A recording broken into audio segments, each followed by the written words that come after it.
what work are you doing to uphold your boundary? What are the things that we need to be in relationship? And also, what are the things that we need to release so that we can be in relationship better? If you want to be in a relationship, like, can you forgive the harm that was caused? Yeah. And if you can't forgive it, then you can decide not to be in a relationship. I think a lot of people don't believe that people who love them should ever hurt them. The way people engage with accountability is harm happened, apology happened, problem over.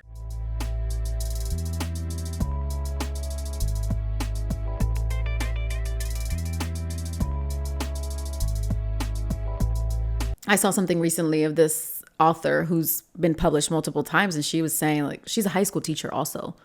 And She's like, that's for money. yeah, This is for... she's like, the reality is that I'm keeping my job because I don't know if you actually know this, and it's kind of wild. Did you know that Zora Neale Hurston died penniless?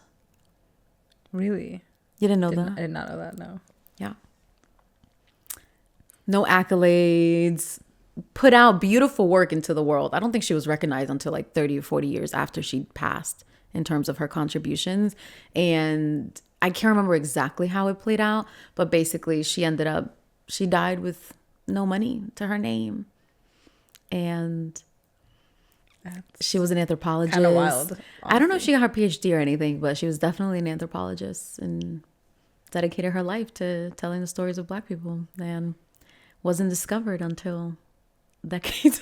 I don't know how that makes you feel. I don't know. I mean, in some regard, like, you can't take money with you, so like that's fine. But right. you know, but that's not the point. The idea of like legacy and trying to like leave something for someone or like be recognized in this way that we've all decided is important, and not having that when you are like, when you've done all of the work and you put out all of the things to get that particular kind of accolade, that sucks. Yeah. And I know her name, so like, you know, like, I didn't research her deeply to find her, like, you know, so clearly she's done enough of the work to like be recognized, right, on a like international platform.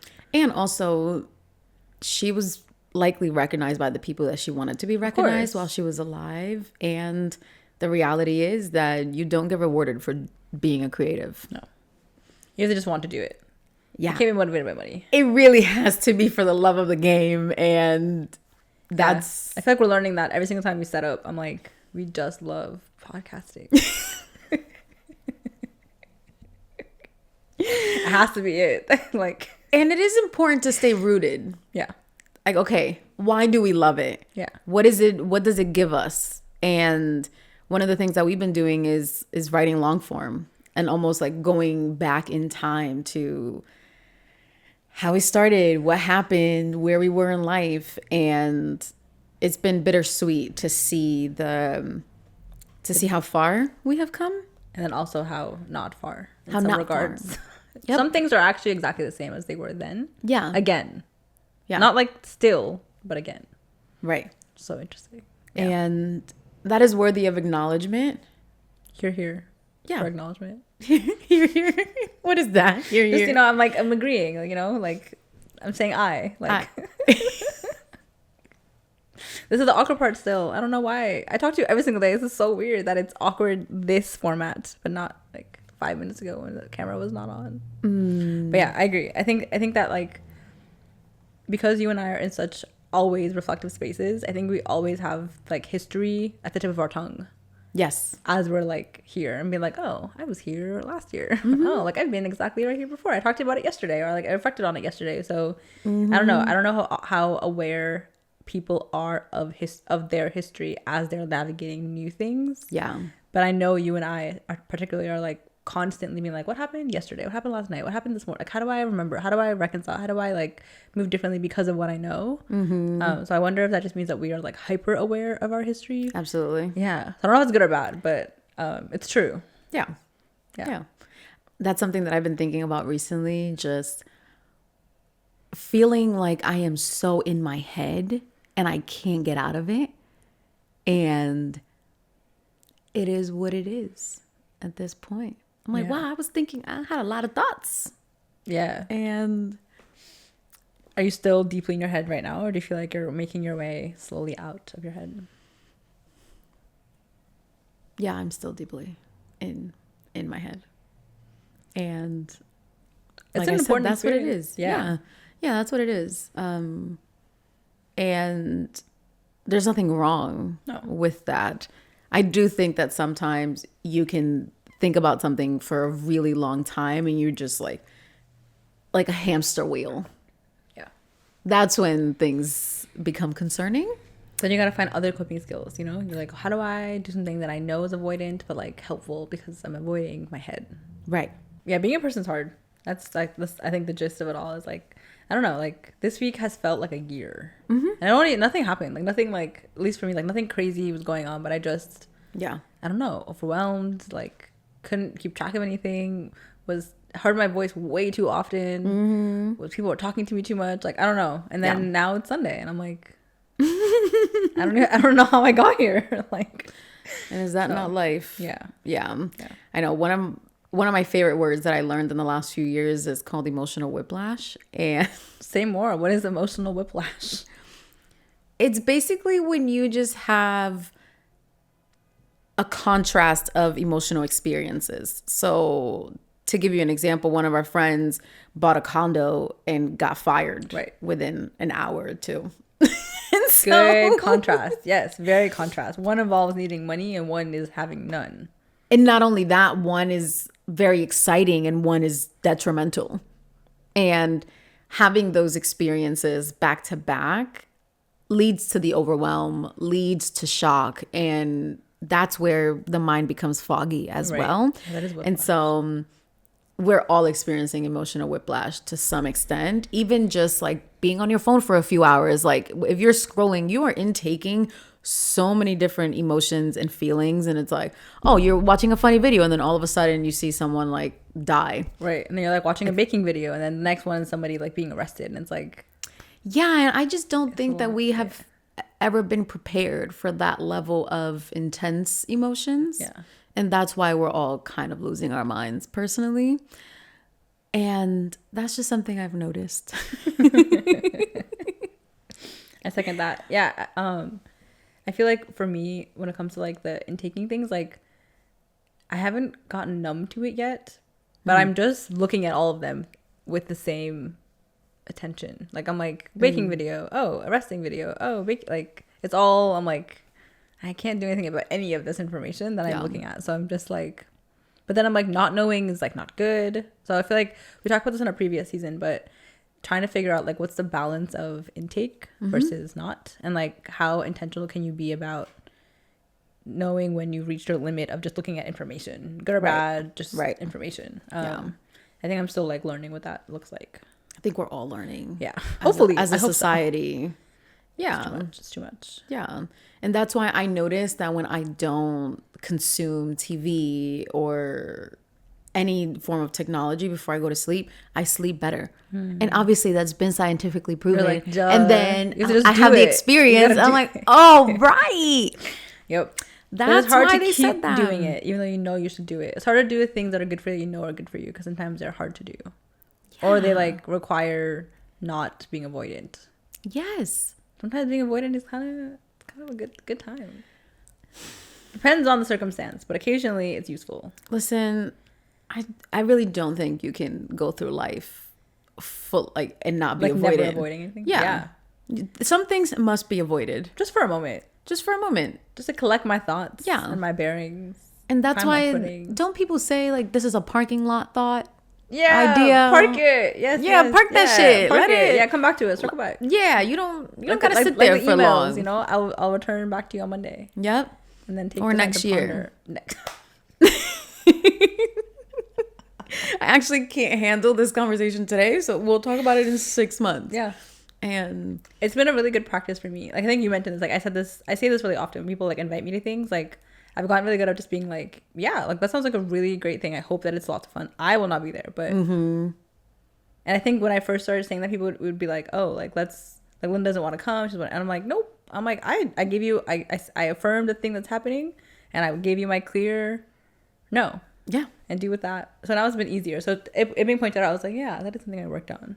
Yeah. I used to be bad at it. I used to go to everything and I hated it. I was like, wow. I was like, I don't want to be here. Yeah. And not because I'm like the people here. I'm just like, I'm not interested in this level of socializing today. So now people have learned to just like invite me less, which I really am glad. I enjoy I love that for me. Yeah. I'm glad that you're not the type of person that becomes offended when you're not invited to something. Yeah. Because there are too many people that are like that. I'm too tired. I'm like, if I want to come somewhere, I think I've gotten better at being like, hey, like, can I come? Right. And even then I'm like, Linda, you're committing to going to a thing that you might not want to go to when it comes. But you know, like I rather ask to go than have to say no after being invited. So I rather like that's my preferred problem. How do you, let me rephrase. How does your no feel in your body? Like when you don't want to do something and it's very clear that it's a no, are there any sensations or what in your body tells you that it's a very clear no? I think it depends on what it is. Okay. It low-key depends on how many people plan to attend. Yeah. And my level of relationship to the people that are attending. Like, I think I have an easier time saying no to people I know in life who I just don't see often, who are like having a gathering. I'm like, that sounds like a great gathering. I know that like I could go and it'd be fine, but like I don't need to be in that social space. So I think it feels, to that kind of no, I think it feels easy. Yeah. I think I have a harder time saying no to things I've agreed to. I try not to agree to a lot of things because I know myself and I never end up going to the things I agree to go to. Yeah. I don't know what it is about my brain. It's like allergic to like maintaining plans I make in advance. So those are harder for me. So much that like it actually becomes like something else happens to me that makes me not to be able to go. Like I have a headache, I get sick or whatever. But like I think that happens because I had anxiety about having to go. So I almost like psych myself out of the experience.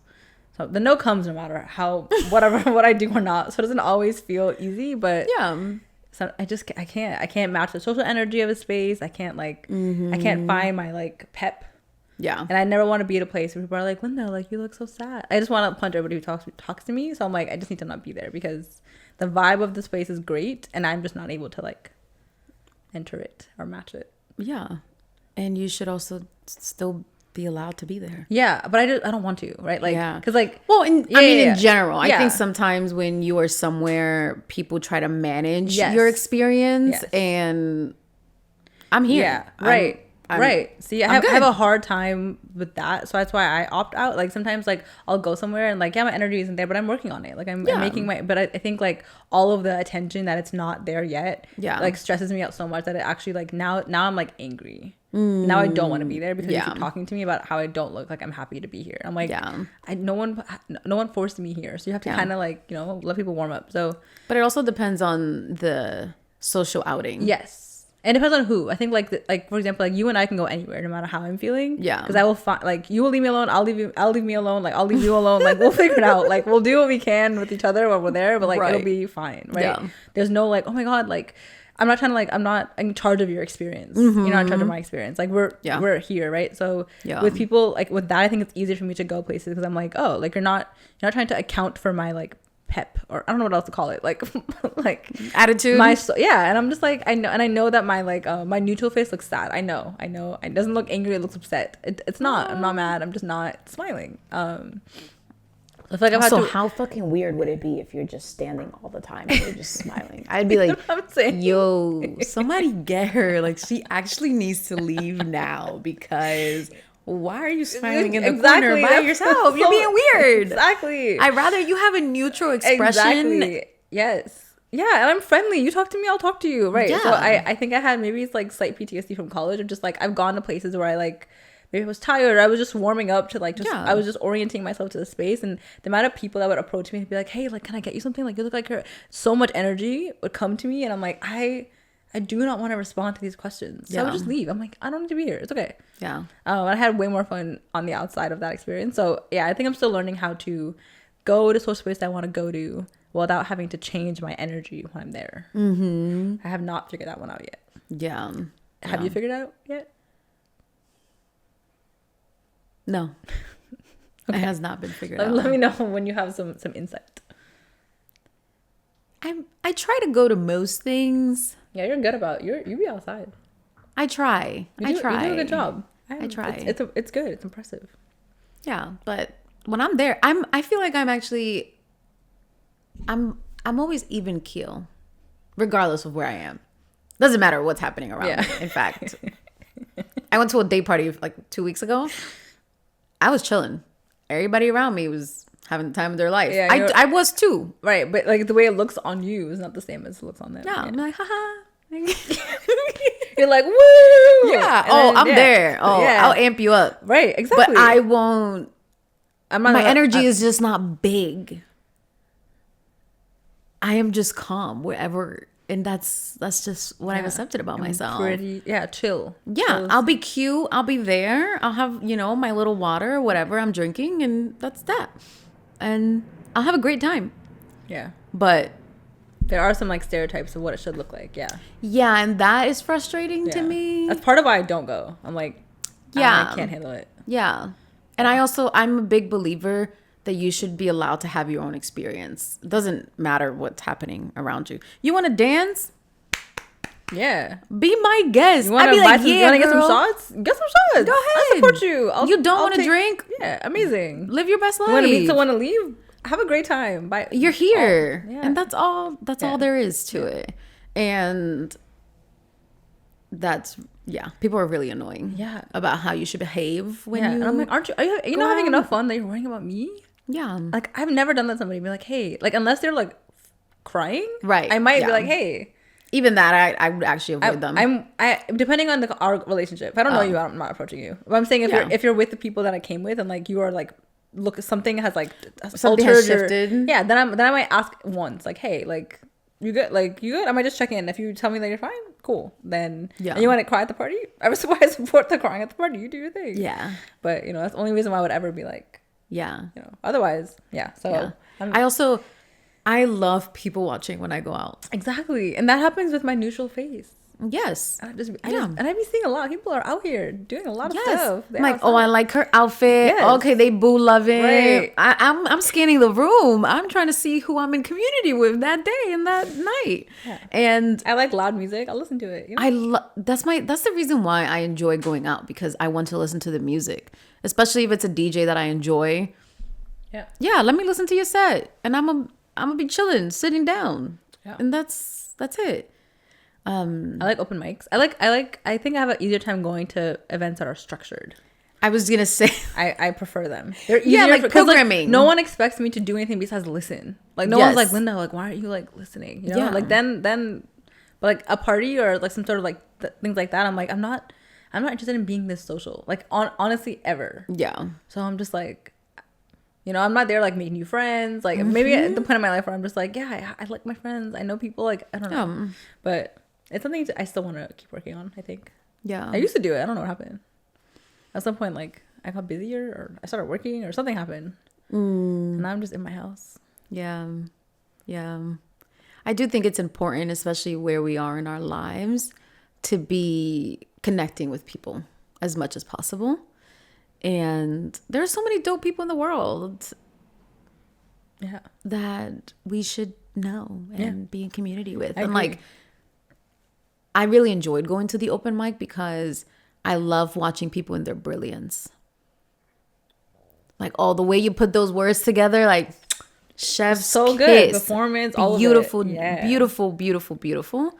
But I also enjoy going to structured. I like loud music. Yeah. So I'm down for as long as if it's a place where everyone can have the experience they want, I'm game. Yeah. I think it happens less in adulthood. Maybe it's really my college experience that I'm like thinking about. Is like I feel like you couldn't go anywhere if you weren't like the same level of hype. I'm like I'm not ever going to. I can't. I'm not. Yeah. I'm not you. The table, the standing on the table thing you're doing. I'm not gonna join you. I will support you. I'll help you off the table. But me, I'm not getting. It's not who I am. But I'm here for all the vibes. Like I support anything that's happening here. So still a work in progress there. But again, how can you stay true to yourself and still engage in different activities? Yeah, is really the question or the goal here. Because it's like, why would I change? Then you're not meeting a version of me that is not accurate. I couldn't find it though. Even if I was trying to change, like, I wouldn't even know what to do. Yeah. So here's to going outside more. And doing things that we enjoy doing. And as being there for that. Don't enjoy doing. Yes.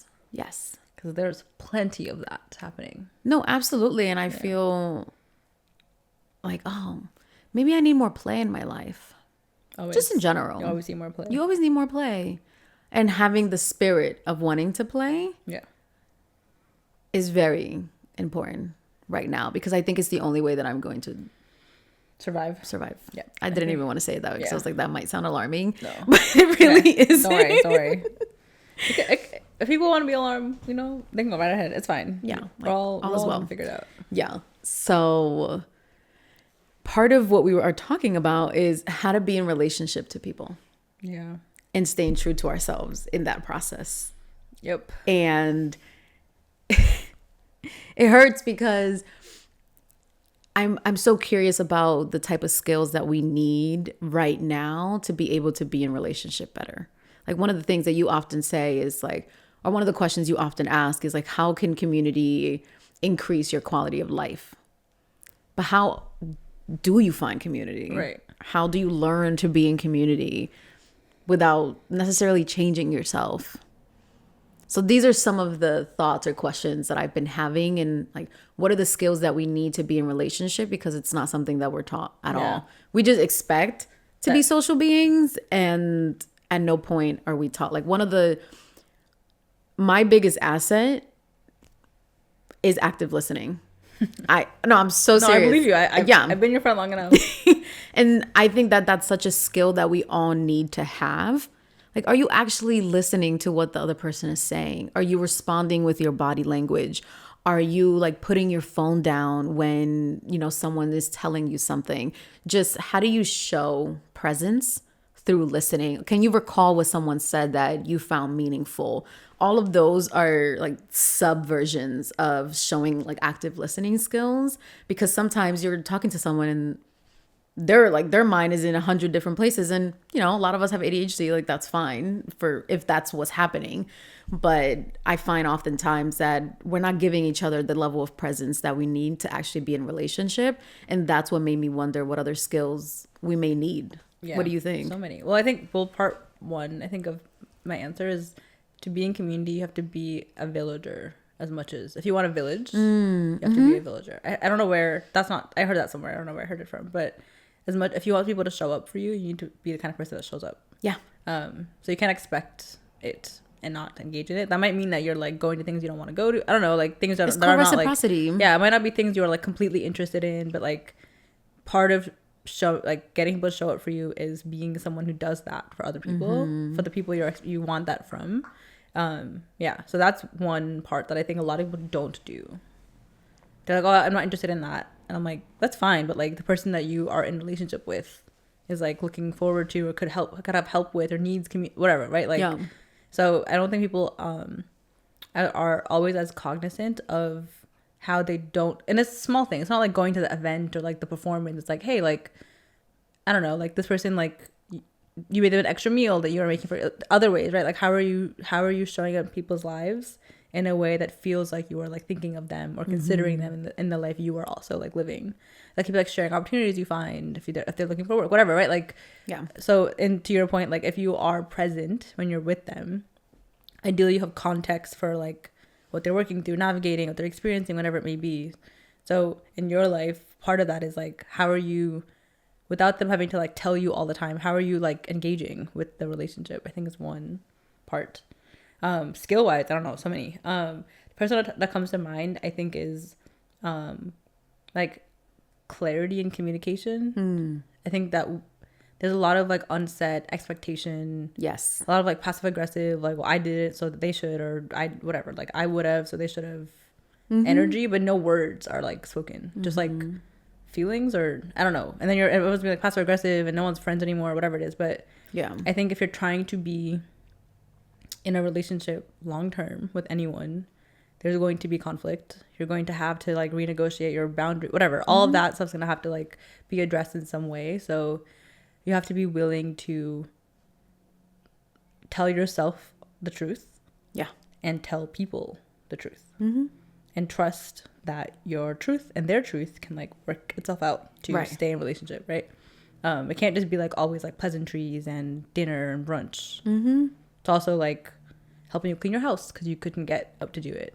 or just laying on the couch and watching something together. Like not always. I think like a lot of community sometimes also is like event. We're like going to the thing. We're like gonna have this shared meal, whatever. It's like it doesn't have to always be so outside. Like you can also just like, you know, like hop on the phone call. I talk to you on FaceTime like, I don't know, like at least once every few days. Yeah. Right. So it doesn't have to be so. There's a lot of ways to stay, like to check in, to ask what's going on, like to be curious, right? Like like my friends, the people that I are close to me, like follow up with me, like, hey, how did this thing that you're working on go? I'm like, oh Yeah. you know, and like even if we're not gonna say it out loud, I think everyone is always kind of checking for that stuff from people. Like, oh, did they follow up with me? Like, are they curious? Are they asking questions? They might not like tell you, but that's always things people are like looking for. That's how you build empathy and trust with others, right? Yeah. So I would say clear communication, a willingness to tell truths to yourself, to them, and like, I don't know, some like conflict resolution skills. You know, because things happen, like boundaries get crossed and people get upset, and like you have a rough day and I yell at you, whatever. Like people are existing. So maybe like a bit of a tough skin, like a willingness to kind of just coexist with people who are like living life next to you. Yeah. And maybe not perfectly. Yeah. Those are my off my head answers for you. Off my head. Yeah. No, I love everything that you're saying, especially around clear communication and the piece of, if you are going to be in relationship with someone long term, you will see multiple versions of them. You will see their hobbies change, or the things that they're interesting change. But one of my favorite things about like my friends from high school is we didn't really do anything. We were just together. We would talk and we would just be like, oh, what's going on here? Blah, blah, whatever. Like it didn't feel as intense as it does these days to make friends. It was just like, okay, we're gonna lay on the couch together and watch this show for the next 9 hours of our lives, and then we'll go home. Right. I feel like even we had now, a great like, time. once you've gone over the hump of like the awkward first date of friendship, making new friends, then it becomes that again. Right. It's just like you have to kind of like figure out everyone's schedule to like align as an adult, I guess. But everyone's doing the same stuff. Yeah. After like the pleasantries. Right. But before. Yeah, it's awkward. Not just that. I think the part that we also need is just to be ourselves. Because even when we were mentioning earlier, being in social situations, we feel like we can't be ourselves. And I'm like, if I can't be myself, then that's not gonna work. You actually aren't meeting me. Yeah. We don't. Like I'm already tired from existing. I can't lie now. I can't start lying to you.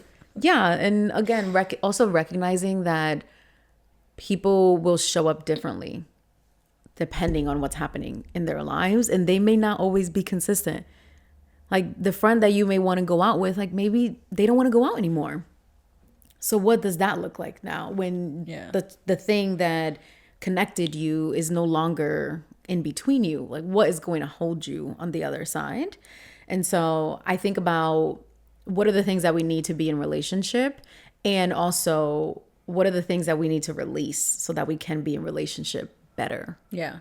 Because that's also the other piece. Every time we're in relationship with someone, we see a part of ourselves and we're like, ooh, do I like that version of me? Do I not? Right. What do I do with that information? Yeah. I think what made me think of initially was, I feel like I've never learned this lesson deeply. Maybe I'd figure out how to learn it. But I feel like at some point I was thinking about like friendship and friends. Like people would make friends like based on what their activities. They'd be like, these are my going out friends. Yeah. These are my like talk deeply with friends. These are my like whatever. Right. Yeah. And like those, that was always hard for me because I'm like, I'm like, so I can't have like breakfast with my going out friend because like that's not who they are, whatever it is. I don't know. Like there's, which like, and maybe there's some value in knowing where people stand in your life, and that's like useful, right? And maybe the word friend is like overused. I don't know, but like if you have people you go out with and you don't see them outside of that, like I don't know if I would consider those people my friends. Maybe, right? But I think getting clear on like what is the relationship you're trying to have with the people that you're talking to, right? Because like I build friendship based on like value systems. I almost don't care whether we go out or brunch or whatever like activities are. Those are almost like those feel like cosmetic a little bit. Like our value system aligns. That's why we're able to friends, because if your values are aligned, then as things shift and we can like, and maybe your values also are shifting, right? Then we can like decide if we can remain friends based on that. Yeah. Even if your life looks different than mine. So it feels to me like if we're trying to build long-term relationships, it feels easier and more sustainable to build them based on things that are like core to who you are versus things that you are currently spending your time doing. That's useful too, right? You should definitely make friends in the spaces you're a part of, but the long-term part I feel like has to be deeper than like the activity. Yes.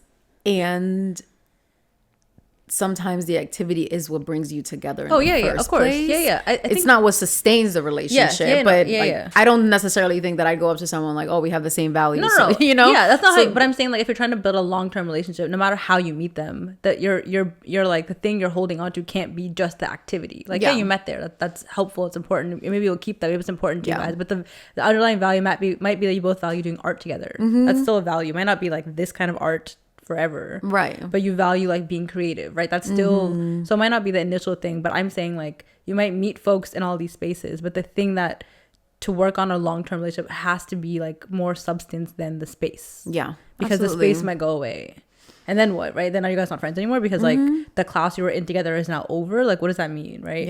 So it's I struggle a little bit because I'm like, yes, meet folks places, but like keep your core things like to the surface, right? Like, that's what I talk about. I talk about the things I'm interested in, the things I want to spend my life doing. Like that's what we're talking about while we're in this like ceramics class, let's say, right? Like so the conversations you're having, even initially, I feel like hopefully reveal some of the like long-term potential of a relationship. It's like dating or like getting a therapist, same thing. It's all the same. You're trying to figure out like, can we vibe the same way outside of this one experience that we are like agreeing to have together?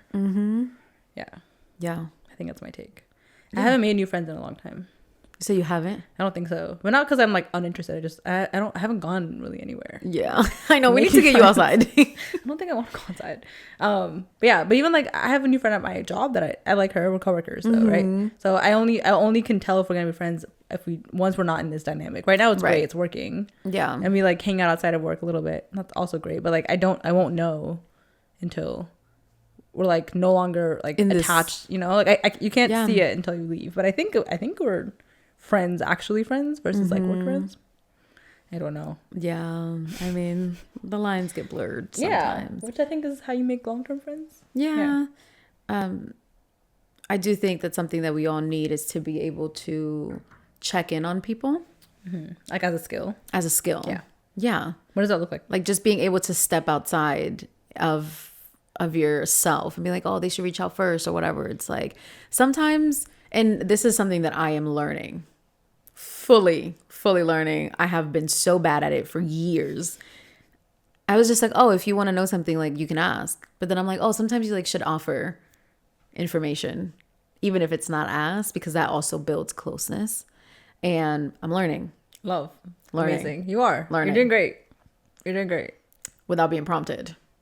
And that ability to be like, hey, like this is actually what's happening to me or, you know, in my life. And I just want to share that with you.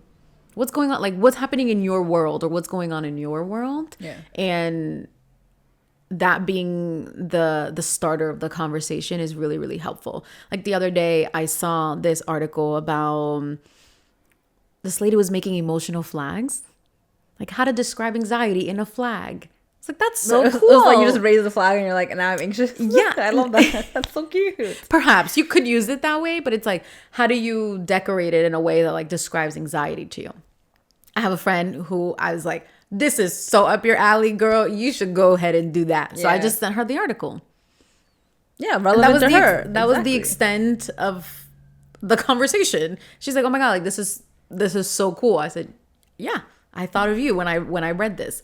And so even though I don't talk to her all the time, just those small moments when you remember something about someone and you see it in front of you, being able to like share that back with them. Like, oh, I was thinking about you when I read this. Like those small moments matter. Yeah. And has built closeness in my relationships over time, especially when you are not always in person with people. Yeah. And especially we live in a remote world. We need to be able to connect remotely.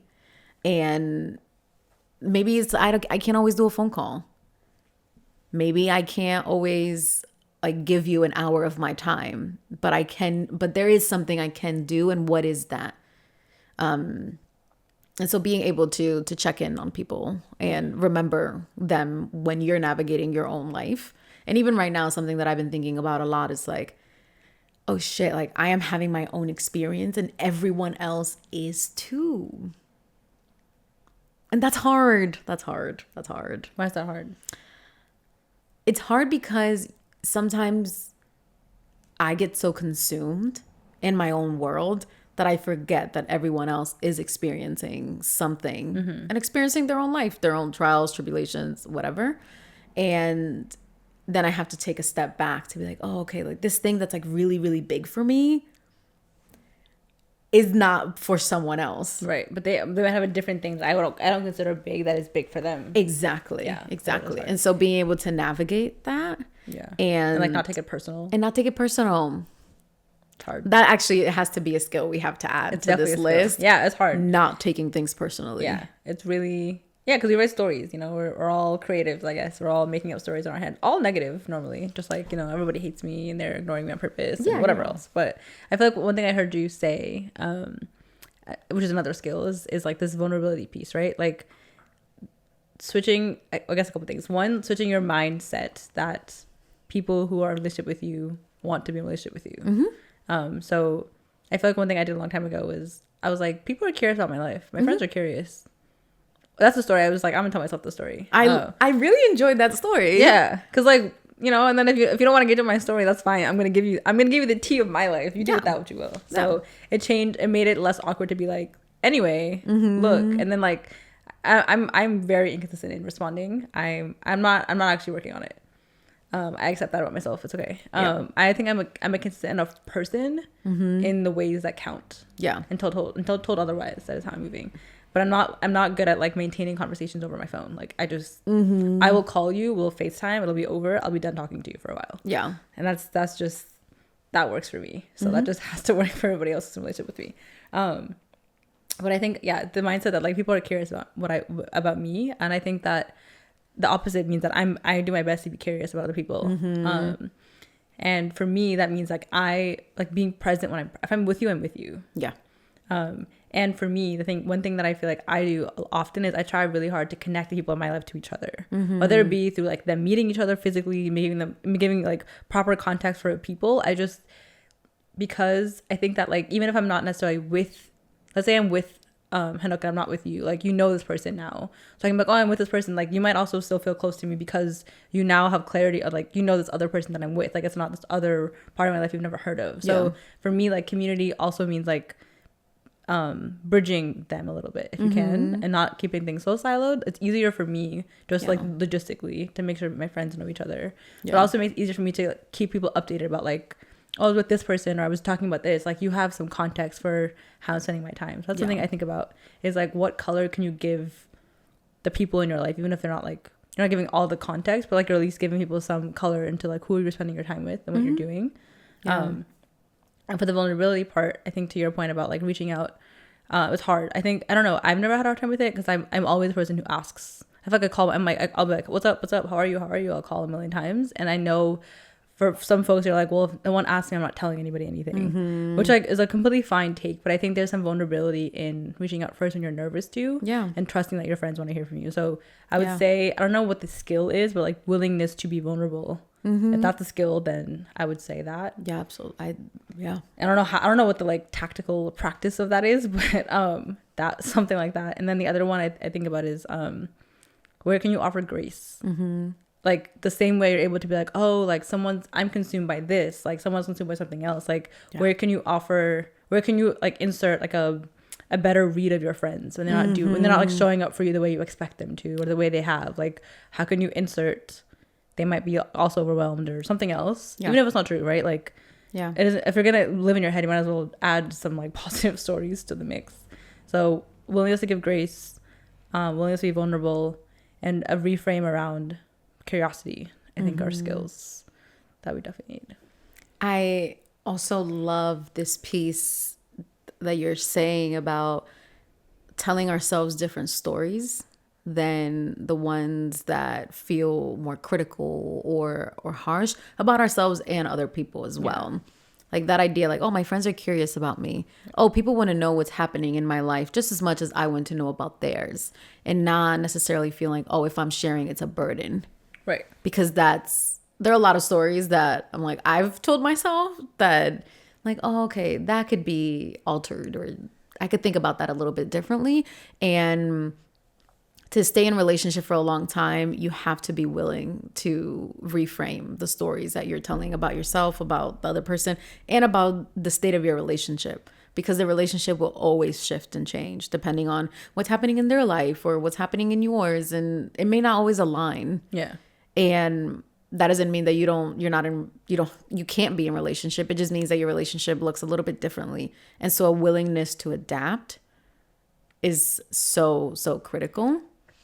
And something that we've talked about before as well is this desire to name rules in relationships, not just boundaries. And I've never really liked the term boundaries. It just never resonated with me. Like, it never kind of stuck. I was like, okay, like, I'm never going to go to someone and be like, oh, you broke a boundary of mine. I feel like I'm in therapy and my therapist would tell me that.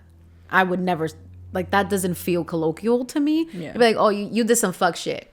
Maybe that's what boundaries are. Maybe, yeah. I don't know. Yeah, what do you think? They're tricky to me too, because I think the way that I've been taught about boundaries is like, I mean, a couple ways. Like, one, the way people use them, the way that I've seen it be used is like, you can't behave this way around me because I like won't allow it, or like it makes me uncomfortable, or like it causes me to feel XYZ ways, and like therefore don't do it.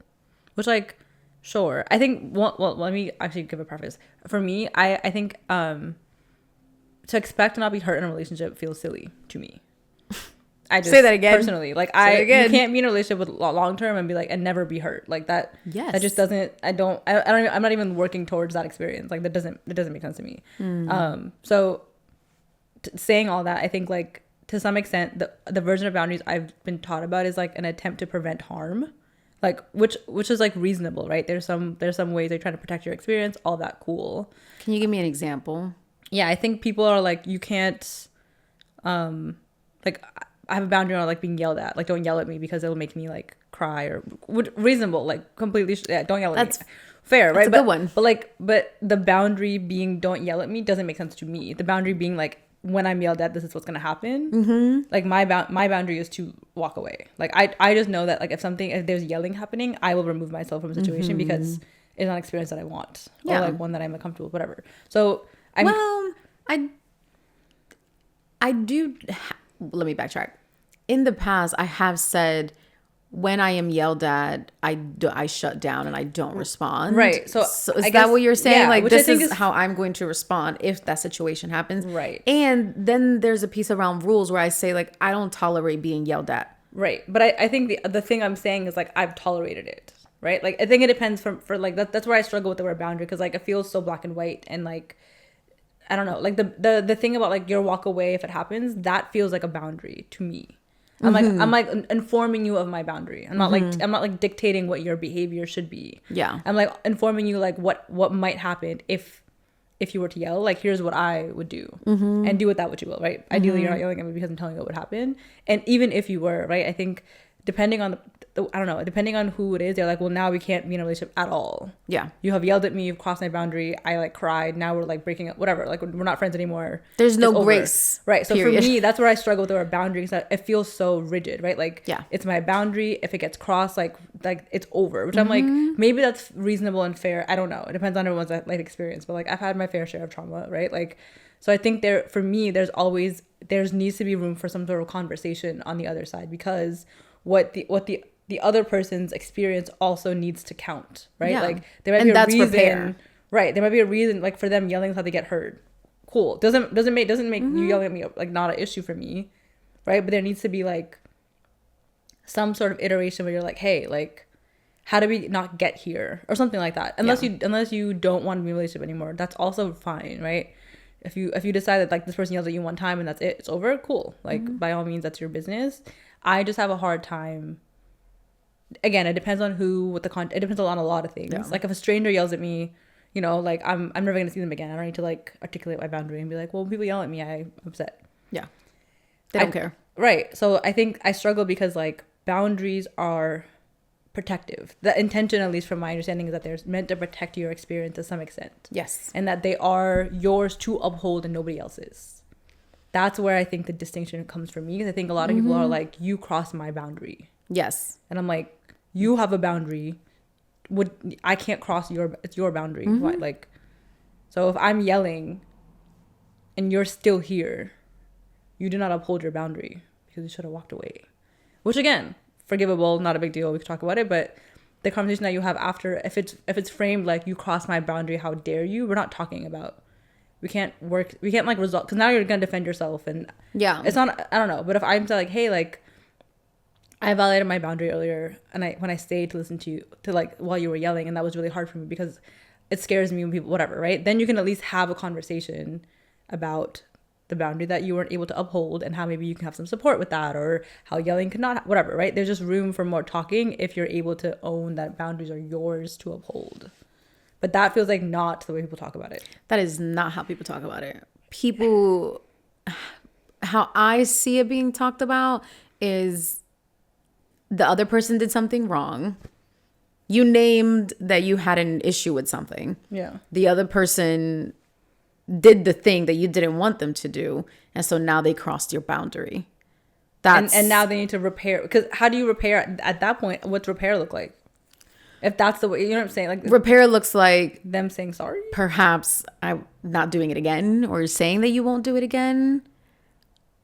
I mean, I guess. I don't know. I'm just saying. No, you're right. That's why I the conversation feels off to me in terms of boundaries. That's why it's not terminology that I've adopted. Yeah. Because it doesn't make sense to me in how people talk about it. I do think everyone has boundaries. Maybe boundaries is just not the word that we've used previously. Yeah. And so that's why it's a little bit more difficult for me to like I think the word. It works for me in my head if I'm considering my own. Like, what is a line I will not cross? Yes. Myself. For my experience. The way that you talk about boundaries, I haven't heard other people talk about. So what you're saying is my boundary is mine. Right. And therefore, I am going to uphold. Right. And I violate my boundaries all the time. Yeah. I stay in situations I know I shouldn't be staying in. I'm like, Oh.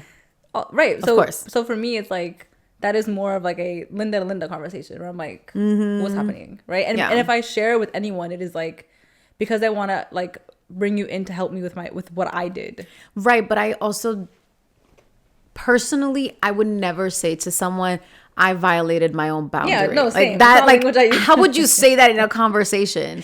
I think for the way that I wasn't true to myself in that moment. That feels better for me. That's like syntax. That's just words, right? So like for me, the way that comes up, I don't use the word boundaries in a conversation either. It doesn't feel natural to me either. The word I think is useful for like defining something. That's the extent of its purpose to me. But in terms of a conversation, I think it comes a lot more of like, whoa, like I was really overwhelmed and I didn't leave.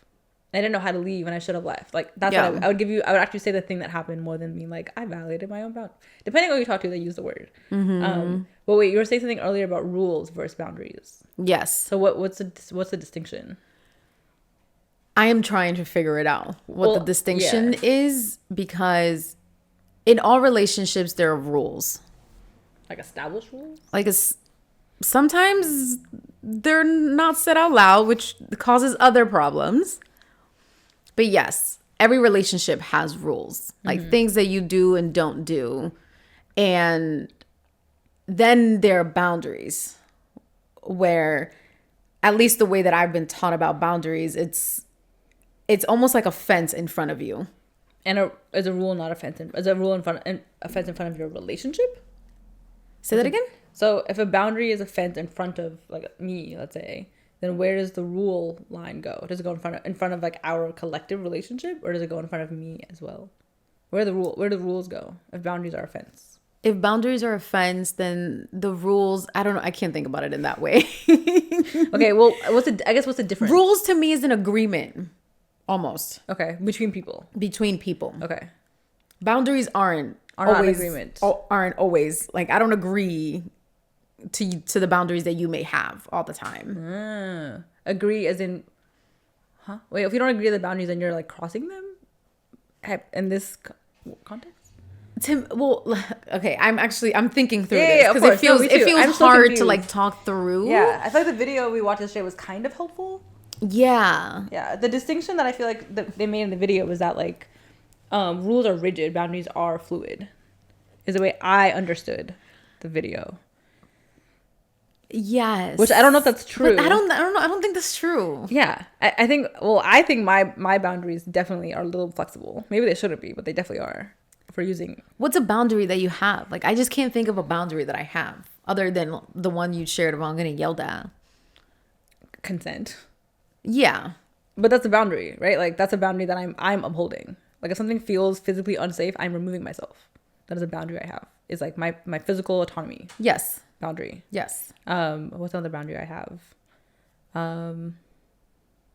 I think most of my boundaries are around safety. That's the extent of where I think about, for me, where I think about boundaries is what feels like I can no longer like protect myself.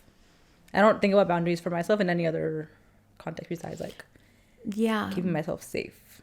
Let's ask the internet. I know, right? Because I'm like, I don't ever use the term. I think use the term boundaries. It just doesn't feel natural. So what feels like a rule in a relationship? Give me an example of rules. Maybe that's where, because that's where I'm like, there's some, I understand like agreed upon things. If I think about like friendship, right? Like, I don't know if it's a rule. Let's say a rule in our relationship. I don't know if I have any rules in our relationship. Well, yeah, let's use us because we are both here, so we can talk for ourselves. Yeah, of course. Are there rules in our relationship? There are rules about how we treat each other, about how we talk to each other. Just like these are like social, like just norms. Like I'm not gonna cuss you out.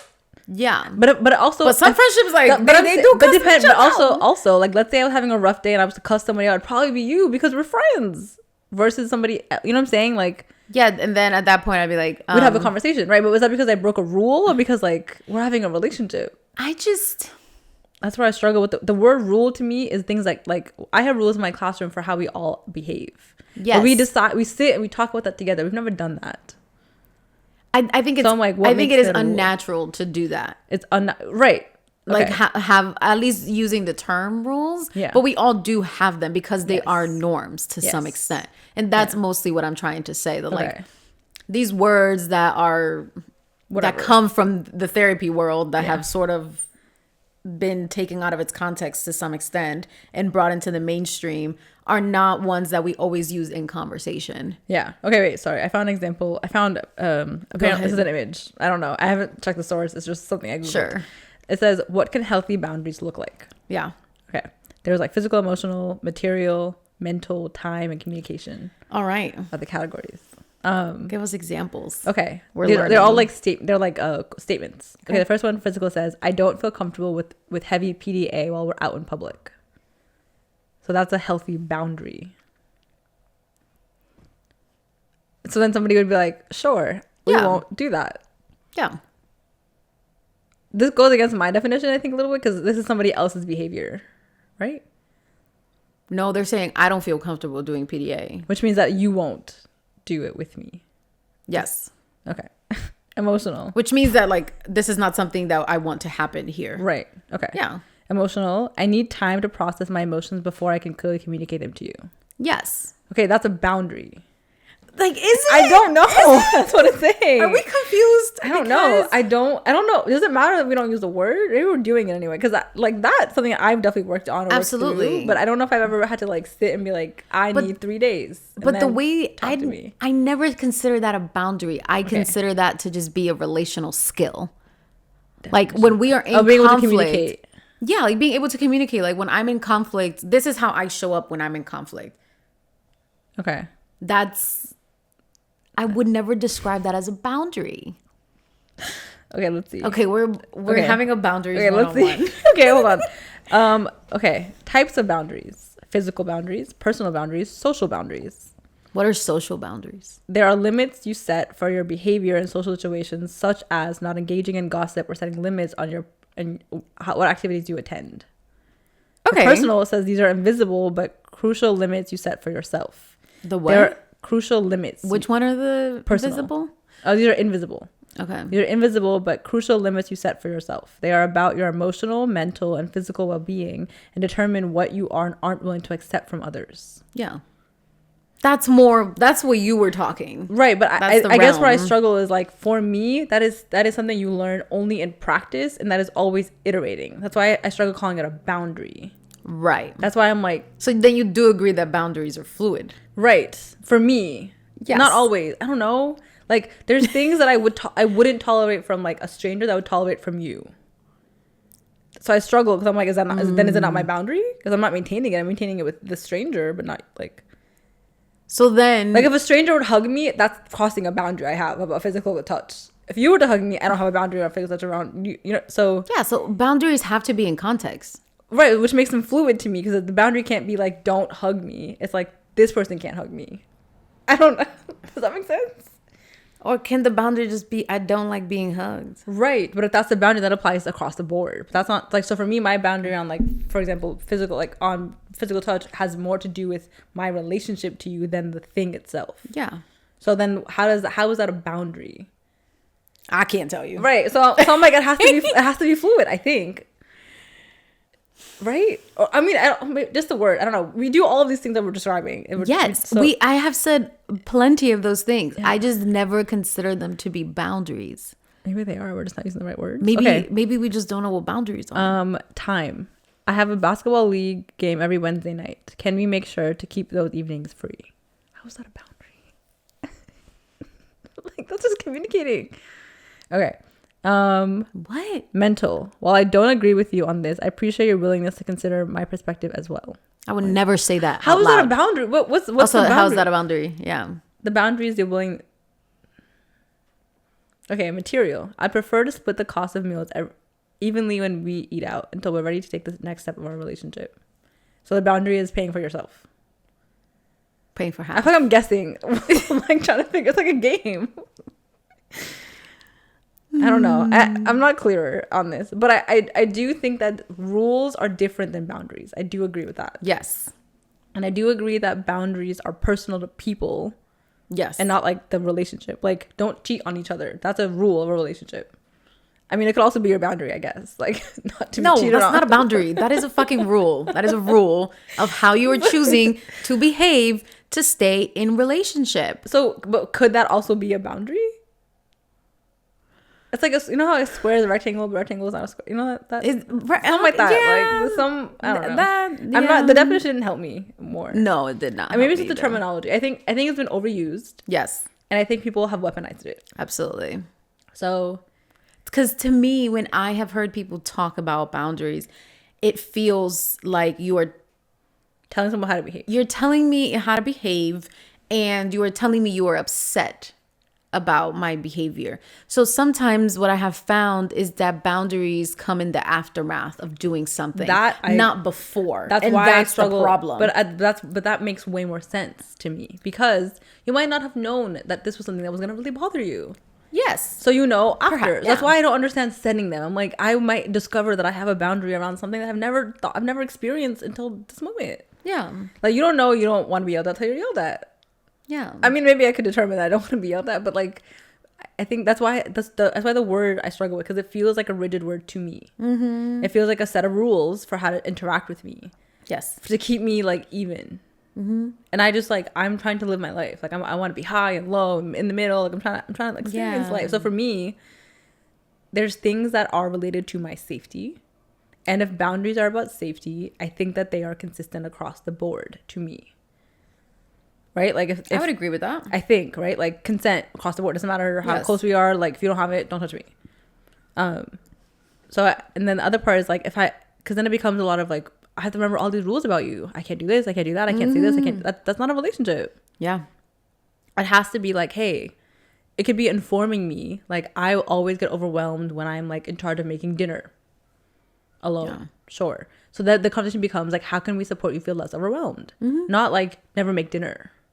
I know, but then this is the piece that really bothers me, is people are so willing to state a boundary and are less willing to repair in the aftermath of something not going how they wanted it to go. Right. So that's the piece where it's like, okay, when someone breaks your boundaries, then what do you do? Right. What are the options available? And why is often the first option not canceling them, but like no longer being in relationship with them? Because I agree that if you are in a relationship, you will be hurt at some point. Someone will do something because we all cause harm to some extent. Yeah. Yes.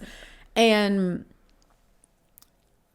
you have to be willing to talk through what happened. To me, the first question should always be what happened and then what went wrong from your perspective, from my perspective. But that involves let's say you and me, right? That involves me, the person who, let's say, set a boundary with you. Yeah. To be able to hold that I might also be responsible for the boundary having been crossed. But that's not how people define boundary. Right. Right now, a boundary is like, I said, don't yell at me because it will make me cry. And you yelled at me. Therefore, you are wrong because you yelled at me.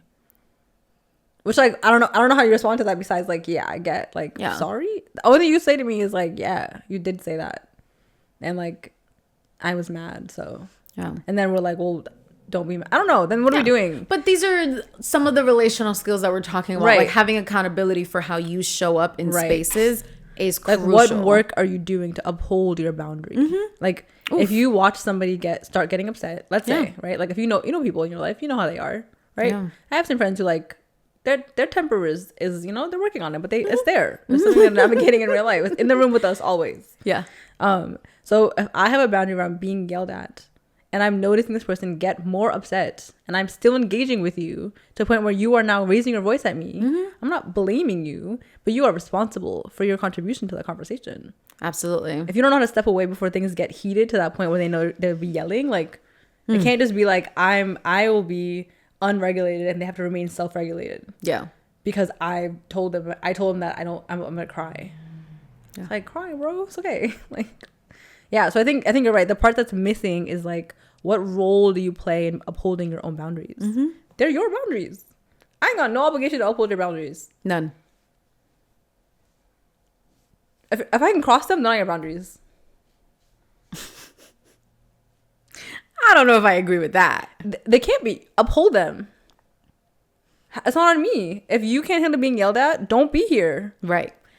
Yes. So I'm not saying, like, I can't help, but, like, it's not my responsibility to carry them. If they're your boundaries, then that means that they're crucial to your, like, regulation. Yeah. Cool.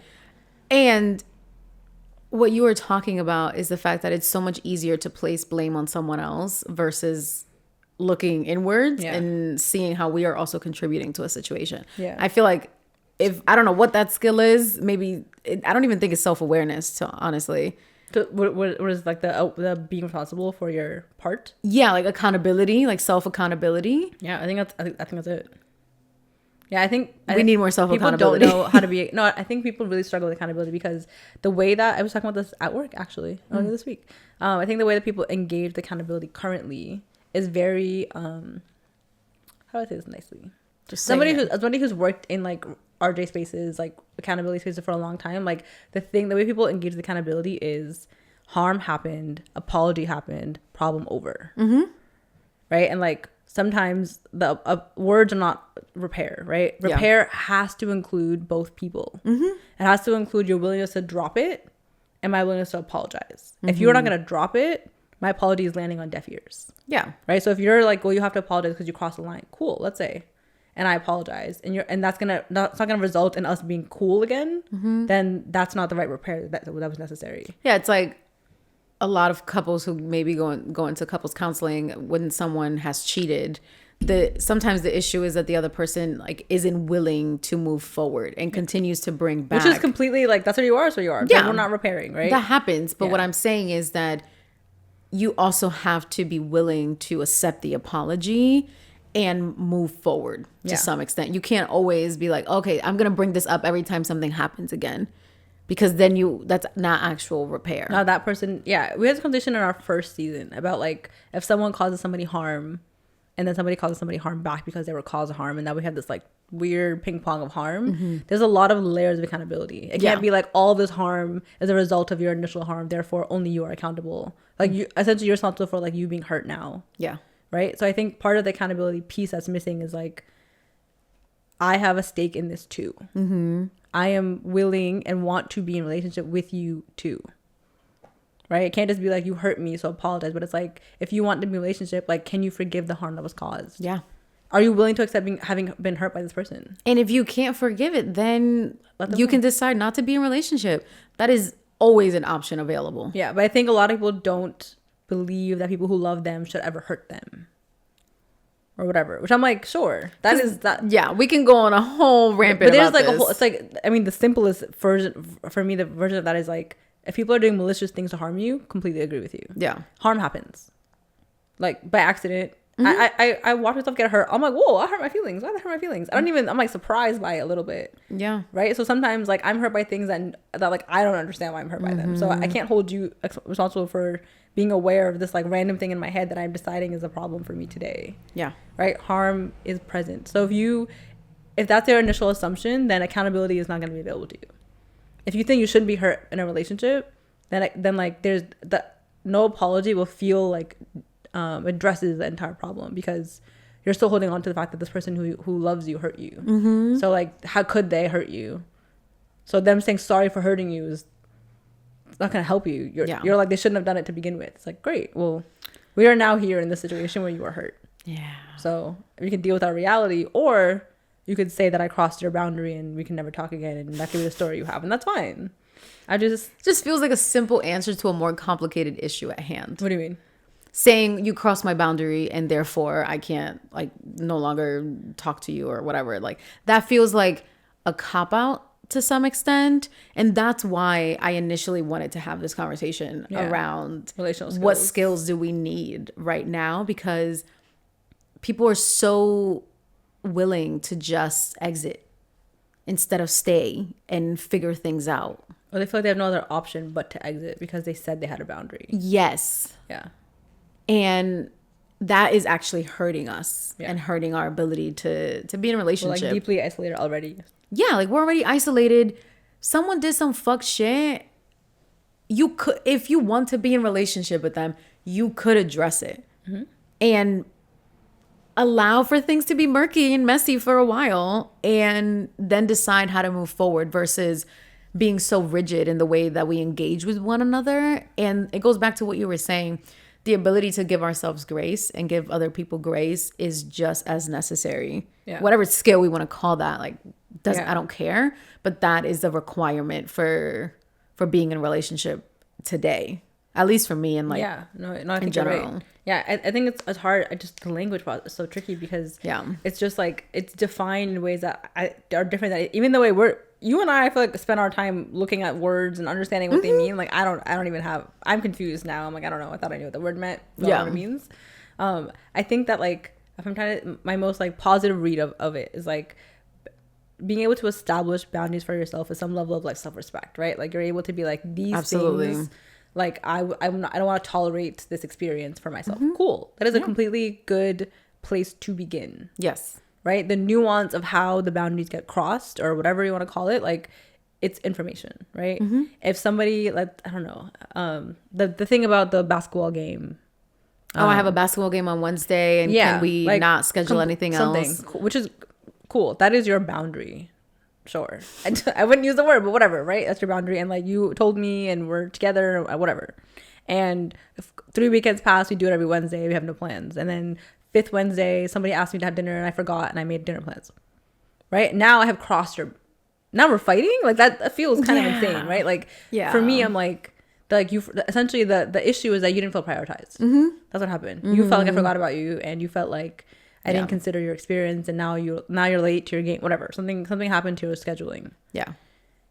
The way for me, right? Like, and maybe this is why I'm having a hard time, is like if on that 5th Wednesday that wasn't the case, like maybe yes, I have a panic, and then the argument we're gonna have is about how like I didn't know what was gonna. I thought you were my ride and you weren't, and that like threw off my afternoon. So now that's what we're gonna talk about. I don't know how we're gonna be like. Well, a month ago I said never make plans on Wednesday, and you did. I don't get it. I mean, we're humans. Maybe we need to witness it happen. I don't know, but I'm gonna go on searching for hearing for people's boundaries, because maybe I just don't hear it as a boundary when it's said. Yeah, but that doesn't mean or negate the fact that it is. I tolerate most things. I think I've said this before in maybe a different season, but like I think I'm always looking at intention more than I am at behavior. Everyone is traumatized. Yes. Everyone does fucked up shit because they're traumatized. And there are things you shouldn't tolerate, 1,000%. I think, again, those are all to me. Maybe this is trauma speaking. I don't know. For me, those things are very based on the dynamic I have with this person and like what we're working on.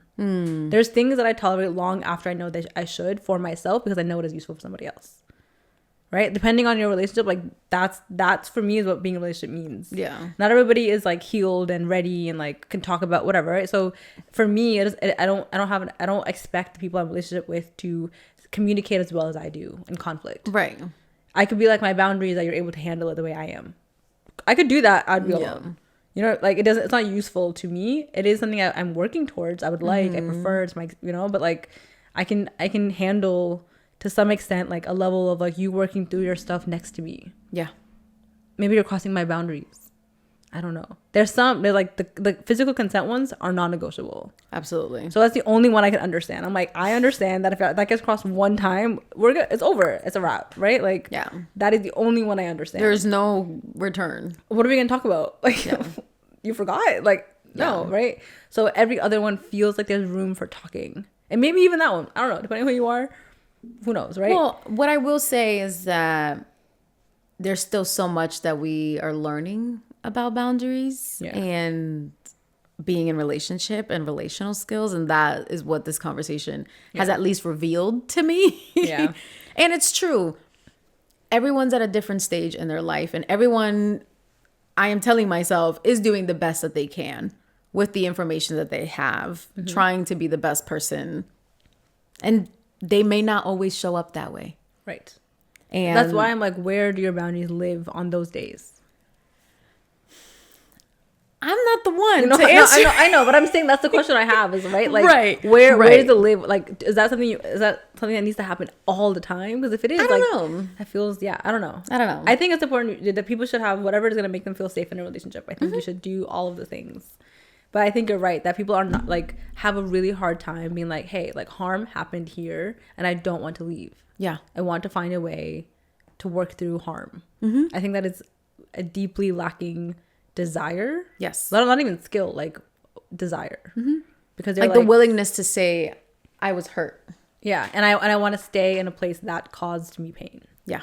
I think like if you tell people that, they're all like, why would you stay? Like they hurt you, whatever. And I'm like, because people are doing stuff. I don't know. Like they're existing, you know? Like, so here's to fluidity in learning about these things. And here's to learning about being in relationship. Yeah, more often.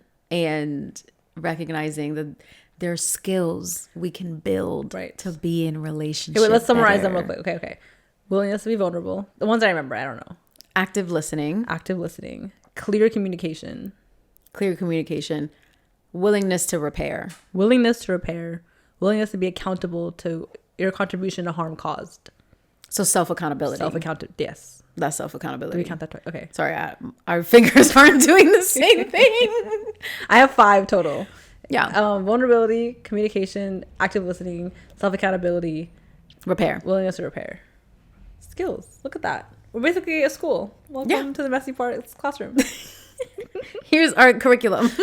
It's how to be in relationship. Yes. Yeah. It's always iterating. People are learning stuff all the time. Absolutely. Yeah. Anything you're taking away from this conversation? For myself? Yeah.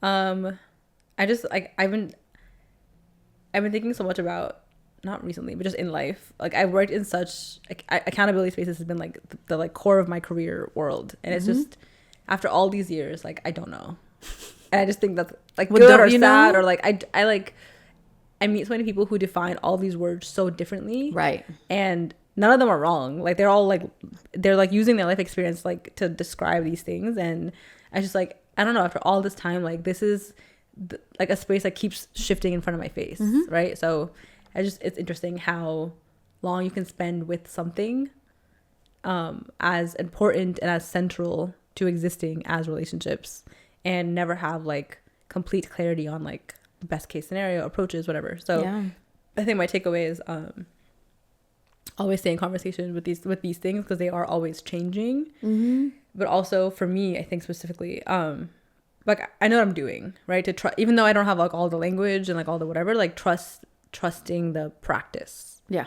Even if the I don't know, like explanation of it doesn't feel clear. That's my takeaway.